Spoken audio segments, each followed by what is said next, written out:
নমস্কার বন্ধুরা, আজ আলোচনা করব সমাস নিয়ে। সমাস নিয়ে আলোচনা করব। এখানে সমাস বিসিএস, প্রাইমারি, জব প্রিপারেশন, এমনকি এসএসসি এবং এইচএসসি পরীক্ষার্থীদের জন্য সমাস অতীব প্রয়োজনীয় একটি অধ্যায়। এই অধ্যায়টা শিখতে হলে আমাদের বেসিক জানতে হবে, আর নয় মুখস্থ করে কিছুই আমরা শিখতে পারবো না। মুখস্থ করা, হ্যাঁ মুখস্থ অবশ্যই করব আমরা, কিন্তু না বুঝে মুখস্থ করা মানে কি, এটা অস্থায়ী, চিরস্থায়ী নয়। তো মুখস্থ দিন শেষ, আমরা বেসিক এবং টেকনিক দিয়ে সমাসকে নিজেদের মধ্যে আয়ত্ত করব। তো সমাস নিয়ে আলোচনা করতে হলে প্রথমত আমাদের বেসিক ফর্মটা জানতে হবে। তো আজ আমরা সেই বেসিক ফর্মে চলে যাব। বেসিক ফর্মটা জানার জন্য আমাদের বেসিক্যালি যে দরকার সেটা হচ্ছে মূলত এই সমাসের মতবাদ নিয়ে। অনেকেই সমাসকে নিয়ে একটা বিবৃতি প্রদান করা, কিন্তু সমাস মূলত ইজি এবং সহজ একটা টপিকস। এই টপিকস থেকে যে কোনো ভার্সিটি হোক বা বিসিএস বা চাকরির পরীক্ষায় যায়, যেখানেই হোক না কেন, এটা থেকে 2 থেকে 3 মার্কের প্রশ্ন থেকে থাকে। সুতরাং আজ আমরা সমাস নিয়ে আলোচনা করব। বেসিক্যালি এসএসসি এবং এইচএসসি শিক্ষার্থীদের জন্য অতীব জরুরি এই সমাস শেখার জন্য। তো আজ আমরা সেই সমাসটা নিয়ে আলোচনা করব এবং সমাসের দেখভালগুলো এবং কোথা থেকে কি উৎপন্ন, কোথা থেকে কি আসছে, এর অর্থ প্রদান এবং অর্থের উপর নির্ভর করে, ডিপেন্ড করে আমরা এই সমাসটাকে নিজেদের মতো করে সাজিয়ে গুছিয়ে শিখতে পারবো। চলুন দেখে আসি। সমাস সমাস শব্দের অর্থ সংক্ষেপণ, মিলন ও একাধিক পদের একপদীকরণ। সমাস শব্দের অর্থ কি? এই সমাসটা কিন্তু হতে হবে অর্থসঙ্গত এবং অর্থের সঙ্গতিপূর্ণ হতে হবে এবং অর্থের প্রাধান্য থাকবে। সমাস জানতে হলে পরে আমাদের মূল টপিকস গুলো জানতে হবে। কি এটাকে যে ক্ষুদ্র ক্ষুদ্র একক করে যে পদগুলোকে ভাঙে, সেই ভাঙা পদগুলোকে একত্রে করে যে পদটা তৈরি হবে, সেই পদের উপর ডিপেন্ড করে সমাসের নিরূপণ করা যায়। তো সুতরাং আমরা সমাসকে কেন্দ্র করে বা সমাসের উপর নির্ভর করে আমরা যে কোনো প্রশ্নের এবং যে কোনো প্রশ্নের সমাধান করতে পারি। চলুন দেখে আসি। সমাস শব্দের অর্থ সংক্ষেপণ, মিলন ও একাধিক পদের একপদীকরণ। এখন সংক্ষেপণ মানে কি? যে অনেক একটা বড় পদ থাকবে, সেই পদকে কি করব, একটা পদে রূপান্তর করব। একটা পদে রূপান্তর করলে অনেক বড় পদটাকে সহজে একটা পদে রূপান্তর করা যাচ্ছে। আর সমাস একটা সংস্কৃত শব্দ। সমাস একটি সংস্কৃত শব্দ। এই সংস্কৃত শব্দকে ভেঙে আমরা যে সমাসটা পাবো, এটা পদ পাবো। এই অনেকগুলো পদের সমন্বয়ে গঠিত হয় কি সমাস। এই সমাস শেখার একটা প্রয়োজনীয় বিষয় হচ্ছে কি, সমাস কি করে আমাদের উচ্চারণে সহজ প্রবণতা সৃষ্টি করে এবং গুরুচণ্ডালী দোষকে দূর করে। সুতরাং আমরা সমাস নিয়ে আলোচনা করি। আচ্ছা খেয়াল করুন, মহান যে নবী, এখানে কি আছে? মহানবী আছে। মহান যে নবী কি আছে? মহানবী। এখন মহানবী জানতে হলে কি আছে? মহান যে নবী, অর্থাৎ কি এখানে কি এই যে সমাসটাকে কয়টা পদ আছে? 1 2 3টা। কয়টা পদ আছে? 3টা। এই 3টা পদকে একটা পদে রূপান্তরিত করছে। তার মানে কি আমি বলছি কি, সমাস শব্দের অর্থ হচ্ছে কি সংক্ষেপণ। তার মানে অনেকগুলো পদকে এক পদে রূপান্তর করছে। মহান যে নবী, মহানবী। এরপর আছে সিংহ চিহ্নিত আসন। কি আছে? সিংহাসন। শিক্ষা বিষয়ক মন্ত্রী, শিক্ষামন্ত্রী। তাহলে এখানে কয়টা পদ আছে? প্রত্যেকটাই কিন্তু 3টা পদ আছে এবং এই পদ 3টা পদকে একটা পদে রূপান্তর করেছে। কয়টা পদে? একটা পদে রূপান্তর করেছে। দেখুন এই সমাসটা যে মহান যে নবী, এই যে উচ্চারণের মহানবী, এই উচ্চারণের শ্রুতি মধুর করেছে এবং গুরুচণ্ডালী দোষ নেই। সুতরাং সমাসকে, এই সমাসের আমরা জানি সমাসের দুটো অংশ থাকে। একটি সমস্ত পদের, এই সমাসের দুটো অংশ বলতে বোঝাচ্ছে কি, একটা ব্যাস বাক্য আর একটা হচ্ছে কি সমস্ত পদ। আচ্ছা দেখে আসি। এখানে শিক্ষা বিষয়ক মন্ত্রী। এখন এই যে এক একটা পদ, এই এক একটা পদকে বলা হয় সমসমান পদ। সমসমান পদ। এটা একটা সমসমান, এটা একটা সমসমান, এটা একটা সমসমান পদ। আর এই যে যেটা একত্রে অনেকগুলো সমস্যমান পদ মিলে একটা সমস্ত পদের উপস্থিত হয়েছে, তো এই পদটাকে শিক্ষামন্ত্রী, এই পদটাকে আমরা বলবো কি সমস্ত পদ। তো কি বলবো আমরা এটাকে সমস্ত পদ। এখন দেখুন সমস্ত পদ জানতে হলে পরে আমাদের প্রথমত জানতে হবে কি এই যে যে দুটো অংশ আছে, এই যে অংশটুকু অনেকগুলো পদ, এই অনেকগুলো পদকে বলা হয় ব্যাস বাক্য অথবা বিগ্রহ বাক্য। তো এটাকে একত্রে আমরা কি বলবো ব্যাস বাক্য, ব্যাস বাক্য অথবা বিগ্রহ বাক্য বলবো। সমস্ত পদ, আর এই যে সমস্ত পদ এরও দুইটা অংশ থাকে, সমস্ত পদেরও দুইটা অংশ থাকে। প্রথমটা হচ্ছে কি পূর্বপদ, প্রথমটা হচ্ছে কি পূর্বপদ, আর পরেরটা হচ্ছে কি পরপদ। তাহলে সমস্ত পদের দুইটা অংশ থাকে, একটা হচ্ছে পূর্বপদ এবং পরপদ। আচ্ছা দেখে আসি, এই দেখুন একটি সমস্ত পদের দুইটি অংশ থাকে, অংশ দুটি হচ্ছে কি পূর্বপদ এবং কি পরপদ বা উত্তরপদ। সমস্ত পদের অর্থ প্রকাশের দিক থেকে, অর্থাৎ কি এই সমস্ত পদের উপর নির্ভর করে, সমস্ত পদের উপর নির্ভর করে এই সমাসকে চার ভাগে ভাগ করা যায়। প্রধানত কয় ভাগে ভাগ করা যায়? চার ভাগে। এখন দেখুন এই সমাসের অনেক ভাষা বা ব্যাকরণবিদদের মতে বিভিন্নভাবে এর মতবাদ রয়েছে, কিন্তু পুরানো যে বইগুলোতে আছে তখন সমাস বলছিল 6 প্রকার। তো আমরাও বলবো যে সমাস কয় প্রকার? 6 প্রকার। কিন্তু অর্থগত এবং পদ অর্থাৎ সমস্ত পদের উপর নির্ভর করে আমরা সমাসকে 4 ভাগে ভাগ করতে পারি। কয় ভাগে? 4 ভাগে। চলুন দেখে আসি সমাসকে 4 ভাগে ভাগ করা কি। এই দেখুন এই 4টি ভাগে ভাগ করার জন্য আমাদের প্রথমত পূর্বপদ অর্থ প্রদান থাকে। তো এই যে আমি 3টা সমাস লিখেছি, এই 3টে সমাসে দেখুন মহান যে নবী, মহানবী, বা এখানে আছে চিহ্ন সিংহিত আসন, সিংহাসন, শিক্ষা বিষয়ক মন্ত্রী, শিক্ষামন্ত্রী। দেখুন তো এখানে কোন পদ প্রাধান্য পাইছে? এখন এখানে প্রাধান্য পাইছে মন্ত্রী, মানে কি মন্ত্রী হতে পারে? শিক্ষামন্ত্রী। আর এটা আছে আসন, কি আসন? সিংহাসন। আর এটা আছে নবী, কি নবী? মহান নবী বা মহানবী। আচ্ছা এখানে এটা মনে রাখবো যে এই সমাসটা, এই যে 4টা আছে প্রত্যেকটা কিন্তু বিশেষ্য এবং বিশেষণ পদ প্রাধান্য পেয়েছে। অর্থাৎ কি এখানে মন্ত্রী এটা হচ্ছে নাউন বা বিশেষ্য পদ, আর হচ্ছে আসন এটাও একটা বিশেষ্য পদ, নবী একটা বিশেষ্য পদ। তার মানে এখানে প্রাধান্য পাইছে বিশেষ্য পদে। কিন্তু এই ক্ষেত্রেও আমরা বলবো যে এটা কোন পদ প্রাধান্য হয়েছে? পরপদ প্রাধান্য হয়েছে। এখন পরপদ প্রাধান্য পাইলে পরে সেটা পরপদ। আর কিছু কিছু যে পরপদ প্রাধান্য পাবে এরকম না, কখনো কখনো কিন্তু পূর্বপদ উভয় পদও প্রাধান্য থাকে। আমরা আস্তে আস্তে দেখে আসব, কিন্তু তার আগে আমরা একটু অর্থসঙ্গত দিক দিকে চিন্তা করি। আমি আগেও বলছি যে সমাস কিন্তু অর্থসঙ্গত এবং যুক্তিভিত্তিক। তো অর্থসঙ্গতি কিরকম হতে পারে? এখন দেখুন সিংহ চিহ্নিত আসন। এখন সিংহ কি? সিংহ একটা প্রাণী, একটা জানোয়ার। কি আছে? এটা হিংস্র জানোয়ার, যেটা বনের রাজা বলা হয়।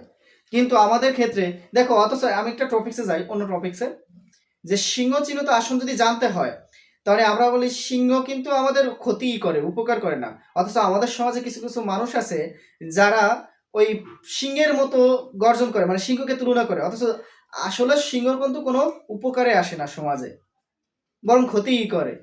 মানে আমাদের সমাজে এরকম কিছু মানুষ আছে যে কিছু কিছু মানুষ যারা বিশিষ্ট ব্যক্তিবর্গ, এরা সমাজের জঞ্জাট আমি মনে করি। যাই গে ওই টপিক্স বাদ দিই। তো সেখানে এটা আছে সিংহ চিহ্নিত আসন, অথচ সেই ক্ষমতাশালী ব্যক্তিকেই কিন্তু রাজার সাথে তুলনা করা হয়। এখানে সিংহ যেহেতু বনের রাজা, আসন, আসনে কি রাজাই তো বসে নাকি? তো এখানে কোনো ব্যক্তিকে সিংহর সাথে তুলনা করা মানে কি সে মহাপুরুষ বা কি পুরুষ, রাজা নাকি? তাহলে এখানে কি আছে? সিংহ আসন। আর যদি আমি বলি বিড়াল চিহ্নিত আসন, বিড়াল আসন হবে কি? আচ্ছা একটা টপিক দেখো তোমরা, এখন যদি সিংহ চিহ্নিত আসন, আমরা ঠিক আছে সিংহের সাথে তুলনা করেছি, কিন্তু এখন যদি বিড়াল চিহ্নিত আসন দিই, তো বিড়াল আসন, এখন কি কোনো মানুষ কি বিড়ালের মতো আচরণ করতে পারবে? তো বিড়ালকে আমাকে সমাজে কি করে হিন্ন চোখে দেখা হয়, ঠিক আছে? আর সিংহকে কি উচ্চ শ্রেণীতে দেখা হয়। তাহলে এই জন্য বিড়ালকে আমরা নিম্ন শ্রেণীতে, তাহলে বিড়াল চিহ্নিত আসন অর্থসঙ্গতি না আমাদের দৃষ্টিতে।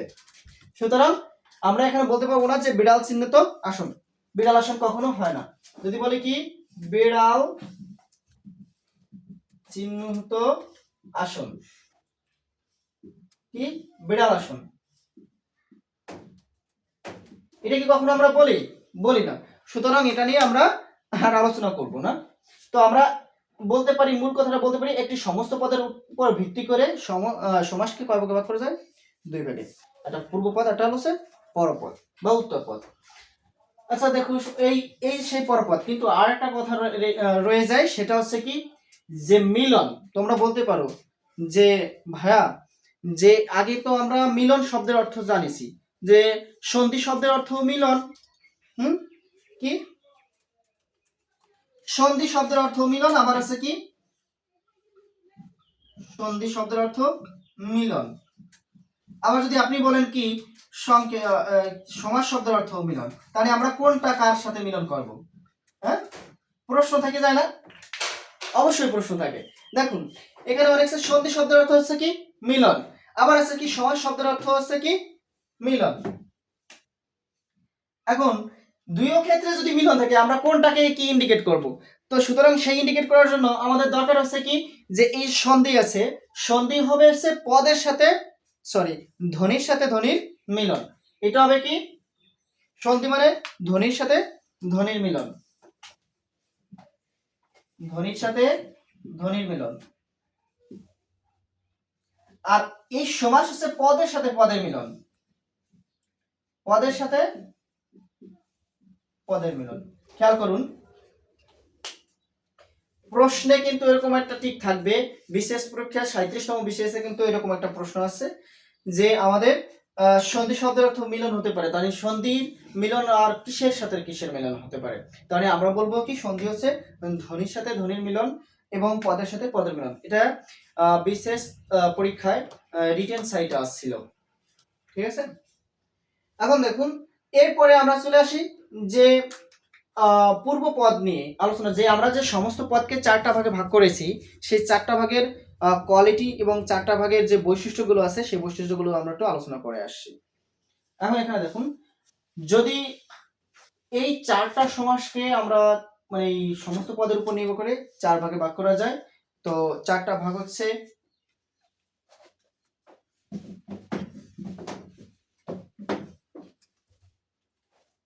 একটা হচ্ছে অব্যয়ীভাব সমাস,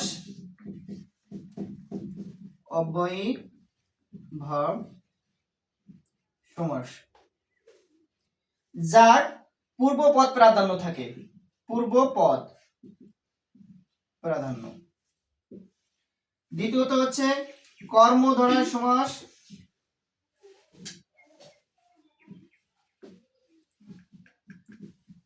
তৎপুরুষ সমাস, আর হচ্ছে দ্বিগু সমাস। এই তিনটা হচ্ছে পরপদ প্রাধান্য থাকবে, পরপদ। আর দ্বন্দ্ব হচ্ছে উভয় পদ প্রাধান্য থাকে। আর এটা হচ্ছে কি বহুব্রী, যেটা কোনো পদে প্রাধান্য থাকে না। সুতরাং এই সমাসকে সমস্ত পদের উপর নির্ভর করে সমাসকে আমরা চার ভাগে ভাগ করতে পারি। একটা হচ্ছে কি অব্যয়ীভাব সমাস, কর্মধারয়, দ্বিগু এবং তৎপুরুষ। আর একটা আছে কি দ্বন্দ্ব, আর হচ্ছে বহুব্রী। তো এই ক্ষেত্রে আমরা পরপদ পূর্বপদ প্রাধান্য, পূর্বপদ অর্থ প্রাধান্য থাকে, পরপদ অর্থ প্রদান থাকে, উভয় পদ অর্থ প্রদান থাকে, কোনো পদেরই অর্থ প্রদান নয়। এই চারটা ক্যাটাগরিতে আমরা ছয় প্রকারের সমাসকে কিন্তু নিরূপণ করতে পারি বা বিশ্লেষণ করতে পারি। বুঝতে পারছি? আচ্ছা দেখুন, যে এই যে চারটা বৈশিষ্ট্য আছে, এই চারটা বৈশিষ্ট্যের উপর নির্ভর করে আমরা এই সমাসকে বা সমাস, আমরা জানি ছয় প্রকার সমাস আছে, এই ছয় প্রকার সমাসকে এই চারটা বৈশিষ্ট্যের উপর নির্ভর করে বিশ্লেষণ করা যায়। আচ্ছা চলে আসুন, অব্যয়ীভাব সমাস। আমি বলেছি অব্যয়ীভাব সমাসে পূর্বপদ প্রাধান্য থাকে। কিসের? পূর্বপদের অর্থ প্রাধান্য থাকে। এই ক্ষেত্রে আমরা দেখে আসি যে উপকূল, এখানে কুল বোঝায়, কুল মানে কি কিনারা, কুল যে কোনো নদীর এটা কিনারা, সেটা উপকূল হতে পারে। উপ মানে কি, এখানে উপ আছে কি ক্ষুদ্র অর্থে ব্যবহৃত হয়েছে। কি অর্থে ব্যবহৃত হয়েছে? উপ ক্ষুদ্র অর্থে ব্যবহৃত হয়েছে।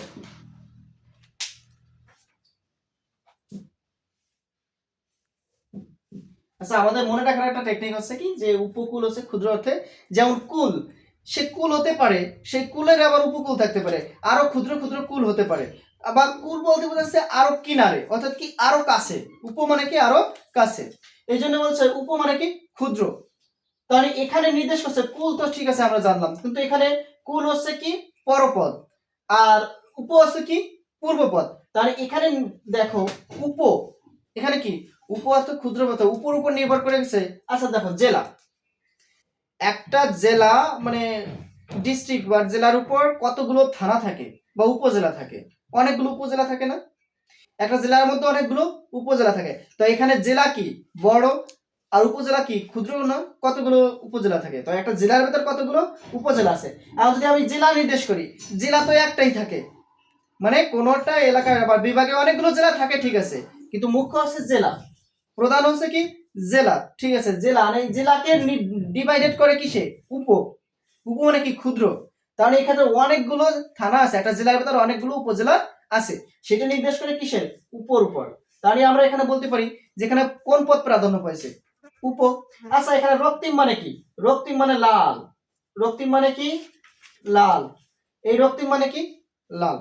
আচ্ছা, রক্তিম যদি লাল হয়, তাহলে দেখো এই রক্তিম শব্দের অর্থ যদি লাল হয়, তাহলে ওই নেই আর্ট আছে কি আরক্তিম। কি আছে? আরক্তিম মানে কি লাল, মানে পুরোপুরি লাল না, লালের কাছাকাছি, ঠিক আছে। তাহলে এই যে অর্থের কাছে আছে, রক্তিম ছিল লাল, কিন্তু আরে বিশ্লেষণ করলে বা বিশ্লেষণ করলে পাওয়া যায় আরক্তি যদি দিই, তাহলে এটা কি গেল পুরোপুরি লাল না, পুরোপুরি লাল না। এরপর আপাদ মস্তক, পা মানে কি পা, মস্তক মানে কি মাথা, তাহলে পা থেকে মাথা পর্যন্ত যে মস্তক সেটা হচ্ছে কি আপাদ মস্তক। তাহলে এই আর দিয়ে যদি কি বুঝাইছে? পর্যন্ত বুঝাইছে। আর দিয়ে কি বুঝাইছে? পর্যন্ত। অর্থাৎ কি এই আর ক্ষেত্রে আমরা আদি বুঝলাম কি পর্যন্ত, তাহলে কি পা হতে মাথা পর্যন্ত, পা হতে মাথা পর্যন্ত। তো এখানে কি নির্দেশ করছে? কি আ। তাহলে এই ক্ষেত্রে অব্যয়ভাব সমাস কোন কোন প্রাধান্য পাইছে? পূর্বপদ প্রাধান্য পাইছে। বুঝতে পারছি? Okay fine. তাহলে দেখো, তাহলে আমরা আর কি মুখস্থ করব? মুখস্থ করার দিন শেষ। অনায়াসে কিন্তু এইভাবে আমরা বুঝতে পারি। আগে বেসিক এবং ট্রিক, হ্যাঁ মুখস্থ না করলে হয় নাকি, মুখস্থ তো করতেই হবে, কিন্তু সেই মুখস্থটা কেমন ভাবে করবো? আমরা বুঝে বুঝে মুখস্থ করবো, ঠিক আছে। এবং যে কোনো কিছুই বুঝে বুঝে মুখস্থ করলে পরে তার বেসিক এবং আইকিউটা আরো দ্রুত বৃদ্ধি পায়। আচ্ছা, এরপরে আমরা যাই পরপদ অর্থ প্রদান। আচ্ছা, পরপদ অর্থ প্রদান মানে কি? যে পরপদ অর্থ প্রদান থাকবে, কিন্তু তোমরা একটা মনে রাখা উচিত যে এই যে পরপদ অর্থ প্রদান যে সমাসগুলো থাকে, এই সমাসের সমস্ত মানে পরপদটা কিন্তু বিশেষ্য এবং বিশেষণ হতে পারে। কি বলছি? বিশেষ্য এবং বিশেষণ হতে পারে। তো প্রায়শই বিশেষ্য হয়। আচ্ছা দেখো, সিংহ আসন, এখানে কি সিংহ আসন, তাহলে কি বুঝাইছে? আসন। এখানে কি সিংহকে কি বুঝাইছে? এটা প্রাণী, ঠিক আছে, কিন্তু এই যে আসন, এই আসন কি বলছে? সিংহ মানে রাজা, যদি রাজা কিসে, রাজা কিসে বসবে? আসনে বসবে। তো এখানে প্রাধান্য পাইছে কি আসন। কারণ এটা কোন পদ প্রাধান্য পাইছে? পরপদ প্রাধান্য পাইছে। সৌরভ, পুষ্প, পুষ্প মানে কি ফুল। আর পুষ্প যদি থাকে, কারণ প্লাস্টিকের মতো কত ফুল আছে, তারা কি সৌরভ ছড়াতে পারে? একমাত্র প্রাকৃতিক নির্যাস যে ফুলগুলো আছে তারা সৌরভ ছড়াতে পারে। তো এখানে কি আছে? সৌরভ। তাহলে পুষ্প থাকলেই কি হবে? সে যদি সুগন্ধি না ছড়ায়, সৌরভ যদি সে না ছড়ায়, মানুষ কি মোহিত হবে? হ্যাঁ, মোহিত তো হবে না। এই জন্য এখানে প্রাধান্য পাইছে কি সৌরভ। তাহলে সৌরভ হচ্ছে কি পরপদ প্রাধান্য, তাহলে কি পদ? পরপদ। তো আমরা বলতে পারি পুষ্প সৌরভ, পুষ্প সৌরভ। আচ্ছা, এরপর আছে চৌরাস্তা। কি আছে? চৌরাস্তা। আচ্ছা, রাস্তা বিশেষ্য পদ, রাস্তা কি বিশেষ্য পদ, চৌ হচ্ছে সংখ্যা, তাহলে চৌরাস্তা। এখানে এই রাস্তা তো কতগুলো রাস্তা হতে পারে, এখন এই রাস্তা চৌরাস্তা মানে কি, 4 রাস্তার সমাহার। কি হতে পারে, 4 রাস্তার সমান, মানে 4টা রাস্তা যদি একসাথে মিলিত হয় সেটাকে বলা হয় কি, চৌরাস্তা। তাহলে এই এই শব্দটাই অর্থাৎ এই সমস্ত পদে নির্ভর করে প্রধান অর্থ কি, এই রাস্তা নির্ভর করে না, কি করে নির্ভর করে, রাস্তা। তো সুতরাং অত যদি কনফিউজ যদি আমাদের থেকে থাকে তাহলে আমরা মনে করব কি, যে পরপদ প্রাধান্য মানে কি, বিশেষ্য পদ থাকবে, পরপদে কি থাকবে, বিশেষ্য পদ। ওকে, এবং মাঝে মাঝে বিশেষণ পদও থাকতে পারে। এখন দেখুন, এই যে কর্মধারয় সমাস, তৎপুরুষ সমাস, দ্বিগু সমাস, এই 3টা সমাসেরই পরপদ প্রাধান্য। এখন প্রশ্ন হতে পারে যে 3টা প্রশ্ন যদি পরপদ প্রাধান্য থাকে তাহলে আমরা বুঝবো কিভাবে কোনটা কি সমাস হতে পারে। যে এখানে যে কটা আছে, সিংহাসন, পুষ্প সৌরভ, চৌরাস্তা, তাহলে এই যে যে সমাসগুলো আছে এখানে আমরা কোনটা কি সমাস, দুটাই পরধান্য আছে, ঠিক আছে, পরপদ প্রাধান্য আছে, তো আমরা কোনটা নেব, কোন সমাস। আচ্ছা, তবে মনে রাখতে হবে যে কর্মদ্বারায় সমাস, সেটা মনে রাখার জন্য সেটা কি জানি আমরা, পরপদ প্রাধান্য থাকে। কিন্তু তৎপুরুষ সমাসও পরপদ প্রাধান্য থাকলেও তৎপুরুষ সমাসে কিন্তু বিভক্তি যুক্ত হয়। কি যুক্ত হয়, বিভক্তি যুক্ত হয়। যে সমাসে বিভক্তি যুক্ত থাকবে তাকে কি সমাস বলবো, তৎপুরুষ সমাস। একমাত্র সমাস হচ্ছে কি, তৎপুরুষ সমাসেই কিন্তু বিভক্তি যুক্ত থাকে। কোন সমাসে, তৎপুরুষ সমাসে বিভক্তি যুক্ত থাকে। অর্থের পরপদ প্রাধান্য থাকলেও এই সমাসে কিন্তু বিভক্তি যুক্ত থাকে। যদি বিভক্তি যুক্ত থাকে এবং বিভক্তি সম্পর্কে জানতে হয়, কিন্তু মানে বিভক্তি সম্পর্কে জানতে হলে পরে আমরা জানি বিভক্তি কয় প্রকার, 7 প্রকারের বিভক্তি আছে নাকি। এটা হচ্ছে কি, বিভক্তি মূলত 2 প্রকার, একটা ক্রিয়া বিভক্তি আর একটা হচ্ছে কি, নাম বিভক্তি। তো নাম বিভক্তিকে আবার 7 ভাগে ভাগ করা যায়। সেই 7 ভাগ হচ্ছে কি, প্রথমা বিভক্তি, দ্বিতীয় বিভক্তি, তৃতীয় বিভক্তি, চতুর্থ বিভক্তি, পঞ্চমী এবং ষষ্ঠী, সপ্তমী। এই যে 7টা বিভক্তি এর সাথে যুক্ত হবে। যদি বিভক্তি যুক্ত হয় তাহলে সেটা তৎপুরুষ সমাস, আর যদি সংখ্যা যুক্ত হয়, কি, সংখ্যা, দেখো সংখ্যা যুক্ত হলে পরে সেটা কি সমাস হবে, দ্বিগু সমাস। আচ্ছা দেখো এখানে কি, চৌরাস্তা, চৌ অর্থ কি 4, চৌ অর্থ কি 4, এটা সংখ্যা হয়েছে না, যদি সংখ্যা থাকে তাহলে এটা চৌরাস্তা মানে 4 রাস্তার সমান, তাহলে এটা কি আছে, দ্বিগু সমাস। এখন দেখো এখানে দ্বন্দ্ব সমাস কি যাবে, এখন যদি বলতো কি, যে জলকে সেচন, জলকে সেচন,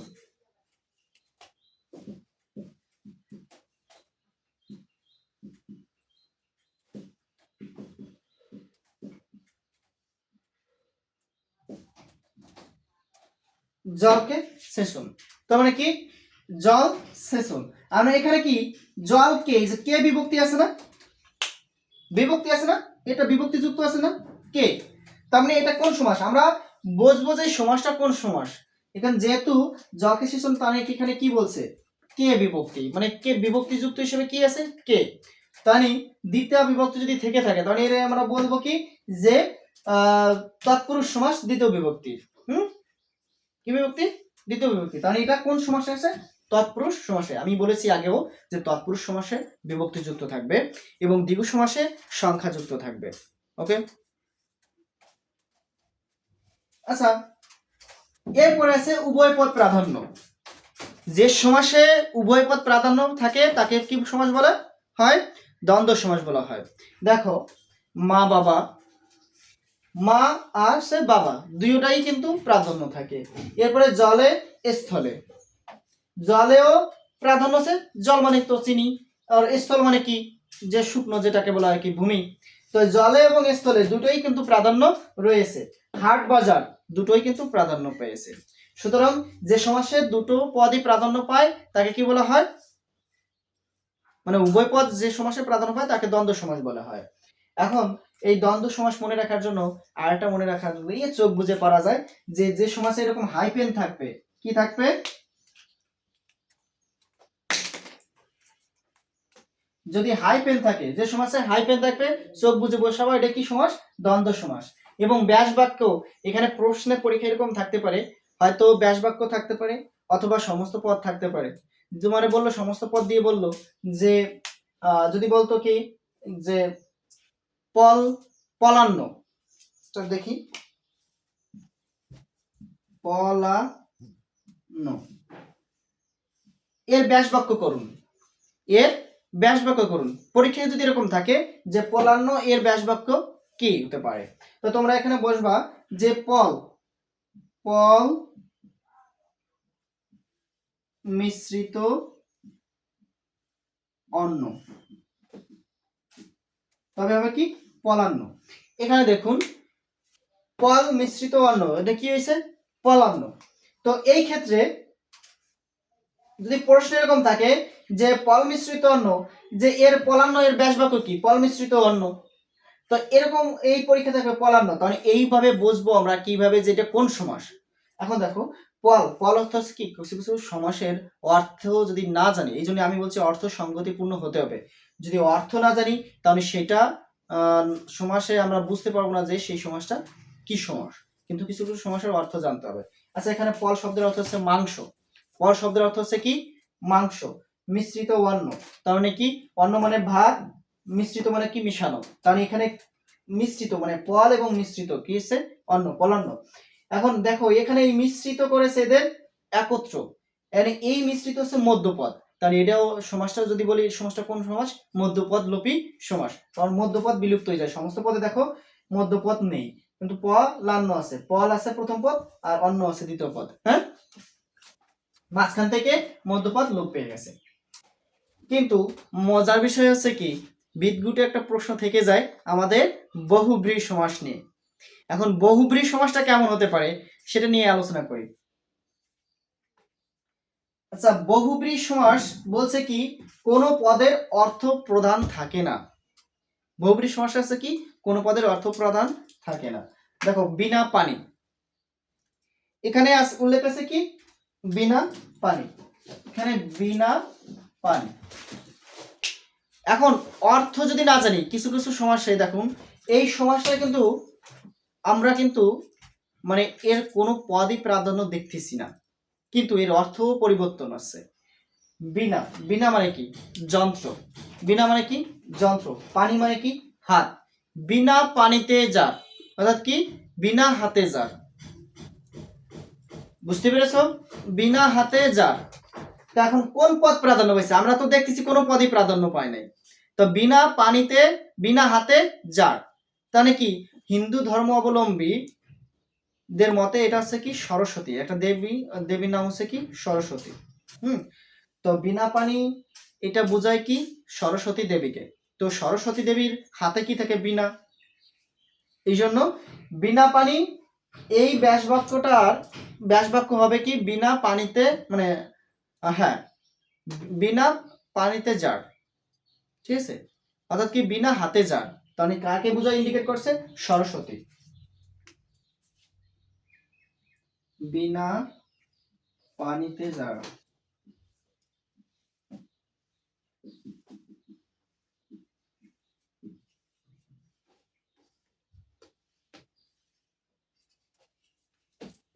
দেখুন তো এখানে কি হয়েছে বিনা পানিতে যার সরস্বতী। এখন এখানে কোনো অর্থ প্রদান পেয়েছে পায় নাই, সম্পূর্ণ ভিন্ন অর্থ কিন্তু প্রকাশ করেছে, হ্যাঁ কোনো অর্থে কোনো পদের কিন্তু প্রাধান্য পায় নাই, সমস্ত পদে কোনো পদে প্রাধান্য পাইছে, তাহলে এটা কি বিনা পানিতে যার, এটা হচ্ছে কি সরস্বতী। তেমনি দেখুন নীলকণ্ঠ, আমরা নীলকণ্ঠ, নীলকণ্ঠ কখনো নীল হতে পারে? আচ্ছা আমাদের প্রত্যেকের কণ্ঠ কি নীল আছে? নীল নাই, কিন্তু দেখুন একজন ব্যক্তিরই কিন্তু কণ্ঠ নীল আছে। হিন্দু ধর্ম মতে মহাদেব অর্থাৎ কি শিবের কিন্তু কণ্ঠ নীল, তিনি বিষ পান করেছিলেন বোধহয়, তার কণ্ঠ কি ছিল নীল, তার নীলকণ্ঠ মানে নীলকণ্ঠ যার, ব্যাস বাক্য হবে কি নীল কণ্ঠ যার, নীল কণ্ঠ যার, তাহলে কি আছে শিব অথবা মহাদেব, ওনার অনেক নাম আছে শিব অথবা মহাদেব। এখন দেখুন এই যে নীলকণ্ঠ যার এখানে নির্দেশ করছে কাকে শিবকে, তো কোনো পদে কি প্রাধান্য পাইছে পাইনি। এরপরে 80-20, এখন 80-20 মানে কি 80 20। 80 অর্থ হচ্ছে কি দাঁত। এখন এই জন্যই আমি বলছি কিছু কিছু সমাসের কিন্তু অর্থ জানতে হবে, অর্থ না জানলে কিন্তু সমাস জানা যাবে না, কিছু কিছু সমাস বিদঘুটে হয়ে থাকে, কিন্তু সেই জন্য তার কিছু অর্থ আমাদের জানা অতীব জরুরি। এখানে কি আছে দেখো 80, 80 শব্দের অর্থ হচ্ছে কি দাঁত, 20 শব্দ 20, মানে দাঁতে 20 জার, অর্থাৎ কি 80-তে 20 জার, মানে দাঁতে 20 আছে কার? সাপ। দাঁতে 20 আছে কার? সাপ। তাহলে 80 20 মানে কত? সাপ, নাকি কি সাপ। তো এখানে 80-তে 20 জার, তার মানে কি দাঁতে 20 জার, তাহলে এখানে দাঁতে যদি 20 আসে কার? একমাত্র সাপের। তাহলে এখানে এই টোটালি সম্পূর্ণ ভিন্ন অঙ্গিকে বুঝাইছে, কোন পদের কি অর্থ প্রাধান্য পেয়েছে। তার মানে তোমাদের এই বহুব্রী সমাস আমি মনে করি অনেকটা সহজ, যে সমাসের কোনো মিলবন্ধন নাই বা কোনো পদের প্রাধান্য নেই, ঠিক আছে। যে এর ব্যাস বাক্যে যে অর্থ, কিন্তু তার উল্টো অর্থ, তার ভিন্ন সম্পূর্ণ ভিন্ন অর্থ পাই সমস্ত পদে। ওকে, কিন্তু এই মোস্ট ইম্পর্টেন্ট হচ্ছে কি সমাসের মূল বেসিক বা বিশেষ দ্রষ্টব্য হচ্ছে কি, যে এই বিষয়টা মনে রাখতে হবে আমাদের। মনে রাখবেন যে সমাস আর প্রচলিত বাংলায় এক কথায় প্রকাশ এক জিনিস নয়।